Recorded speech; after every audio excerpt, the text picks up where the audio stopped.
Depuis l'Antiquité, il existe des croyances considérant les miroirs comme des sortes de passages vers d'autres endroits. Les anciens Slaves croyaient qu'il ne fallait jamais se regarder dans un miroir tout en étant fatigués, car ils avaient peur que leur âme puisse partir dans un autre monde et ne jamais revenir. Même aujourd'hui, certaines personnes nourrissent ce genre de peur mystérieuse que l'image dans le miroir n'existe pas tant qu'il n'y a personne qui la regarde. En effet, comme dans Oculus, film d'horreur de 2013, il ne s'agit pas de miroirs antiques maudits qui créent des illusions terrifiantes, mais de l'utilisation de miroirs pour voyager dans le temps. Eh oui, ça semble mystique, dit comme ça, mais il s'agit de science. Une science que Nikolai Kozyrev a développée et qui a été expérimentée. Bienvenue dans le monde de Doctor Strange.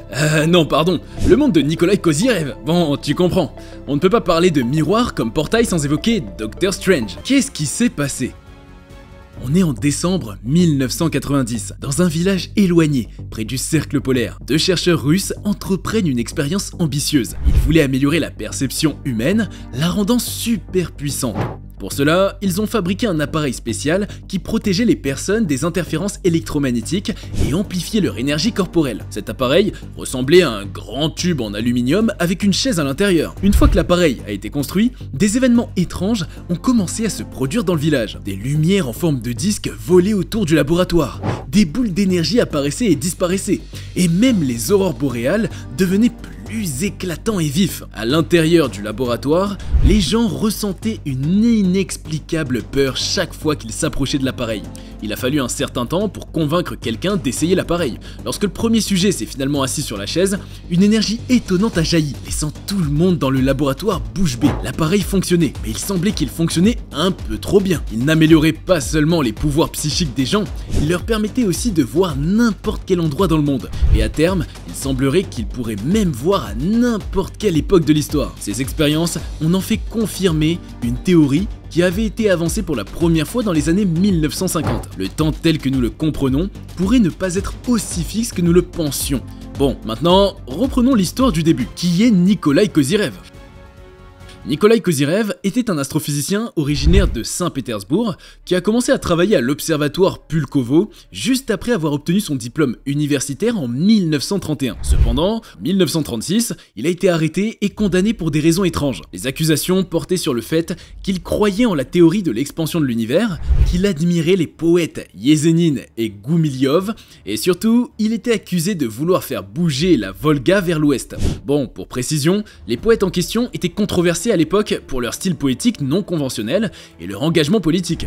Et parlant de la Volga, il s'agit du plus long fleuve de l'Europe et il faudrait savoir qu'à l'époque, tes pensées et tes actions doivent être conformes à l'idéologie communiste. Plusieurs pensent que l'accusation portée contre Kozyrev était probablement une tentative de discréditer son travail scientifique en le présentant comme une menace pour l'État. Cette accusation n'aura d'ailleurs pas été la seule à son encontre. Heureusement, pour cette fois-là, il n'a pas été envoyé dans un camp de travail, mais il a plutôt travaillé comme géophysicien à Norilsk et à Nizhnaya Tunguska. Après sa libération, 3 mois plus tard, Kozyrev a soutenu sa thèse de doctorat sur la structure interne des étoiles. Il a travaillé à l'observatoire de Crimée jusqu'en 1958, puis est retourné à l'observatoire Pulkovo après sa réhabilitation. Les découvertes scientifiques de Kozyrev sont indéniables et reconnues. Il a développé plusieurs théories comme celle des atmosphères stellaires étendues et celle des taches sur le Soleil. Il est le premier à découvrir et évoquer un bon nombre de choses comme la présence de l'hydrogène dans l'atmosphère de Mercure et de l'azote sur Vénus,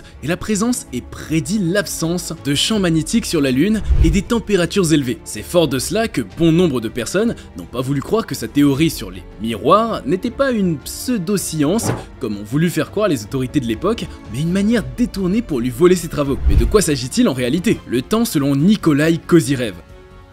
Il faudrait d'abord commencer à comprendre Nikolai Kozyrev, qui avait sa propre perception des choses, notamment du temps. Il croyait fermement que le monde, à travers le miroir, existe réellement. De plus, il pensait que le temps à l'intérieur de ce monde change de manière différente et s'écoule dans une direction opposée de la nôtre. Selon lui, le temps était une sorte d'énergie particulière. Il développe alors une théorie appelée mécanique causale. Selon cette théorie, le temps est exprimé à travers des relations de cause à effet qui sont toujours séparées dans l'espace et ne dépendent pas des coordonnées coordonnées conventionnelles qu'on connaît. L'énergie du temps alimente les étoiles, ce qui signifie que la fusion nucléaire dans les étoiles ne s'arrête jamais. Dans différentes parties de l'univers, le temps a une densité ou une activité différente, et tous les événements physiques dans l'univers se produisent avec un échange constant de temps. Kozyrev croyait également que le temps était une substance à travers laquelle les informations étaient instantanément transmises à tous les coins de l'univers. Une expérience avec les scientifiques observait la lumière provenant de ces étoiles. Ils regardaient en fait dans le passé, car cette lumière avait parcouru de nombreuses années-lumière pour les atteindre. À petite échelle, c'est comme quand tu vois un éclair de foudre après avoir entendu le tonnerre. En effet, lorsque le télescope était pointé vers l'emplacement où l'étoile devrait être dans le présent selon les calculs, il y avait de petites variations, ce qui suggérait que les instruments observaient en fait le futur. Kozyrev a également noté que cette interaction particulière se produisait entre le temps et le cerveau humain,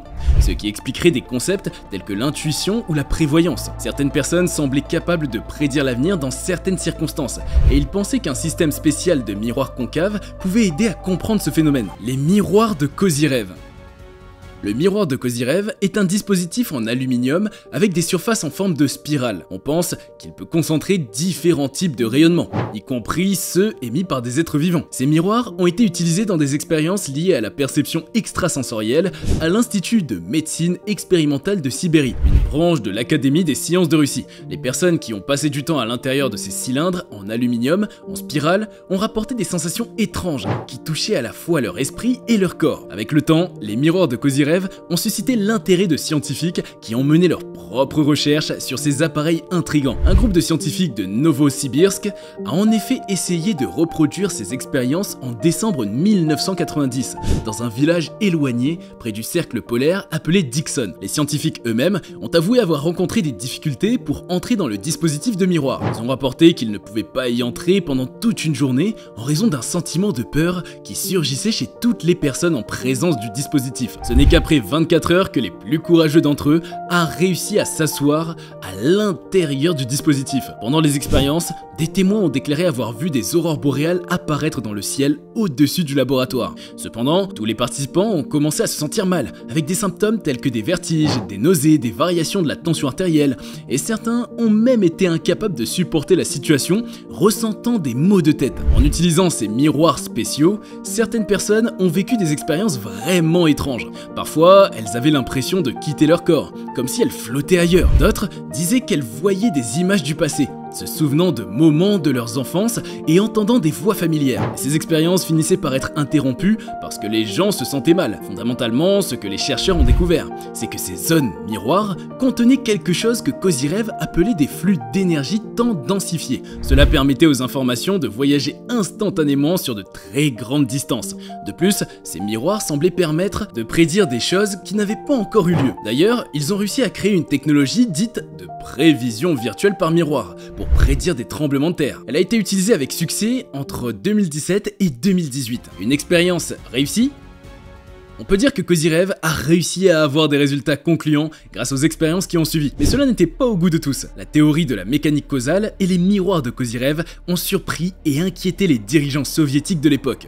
Et c'est probablement pourquoi les résultats de ces expériences, ainsi que la documentation sur son dispositif de miroir, ont été classés et rangés. Kozyrev lui-même a été licencié de l'observatoire où il travaillait. Et il a peiné longtemps pour trouver un poste de consultant surnuméraire. Il décédera le 27 février 1983. Et il se pourrait que le système utilisé plus tard par certains scientifiques et certains expérimentateurs ait eu quelques défauts, ce qui aurait conduit ceux qui ont essayé d'explorer le voyage dans le temps à être souvent associés à l'ésotérisme plutôt qu'à la science. Certains affirment que des informations incorrectes auraient été intentionnellement diffusées dans les résultats de Kozyrev, peut-être pour détourner l'attention de véritables recherches sur le voyage dans le temps. Certaines personnes comparent d'ailleurs le parcours et surtout sa fin de carrière à ce qui est arrivé au célèbre inventeur Nikola Tesla et à ses travaux. Beaucoup se demandent où sont les travaux et les résultats de Kozyrev sur le voyage dans le temps. Nous sommes à la fin de cette vidéo. Avant de nous quitter, n'oublie pas de laisser un petit like et surtout de t'abonner. Aussi, dites-nous si vous pensez que le voyage dans le temps est possible en commentaire. A très bientôt sur Cultination.